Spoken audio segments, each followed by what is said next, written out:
Arkaitzkanoekin geratuta nago, Bai.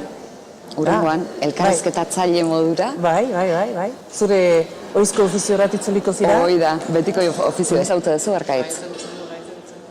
Galdera bat? Aspalditik, gaztetik ezagutzen dut, azken aneia txikiaren adin berekoa da. Eta galdera bat, bai? Zer galdetuko zenean, galdetuko diatzure Galdera izenean. bat, bete aipatzen baitugu euskal idazleen profesionalizazioa eta bar.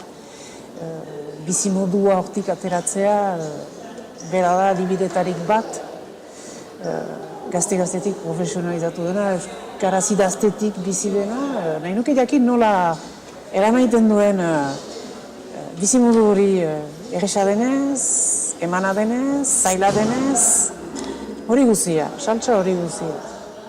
Hoxe galdetuko diot zure izenean. Ongi da, mila esker.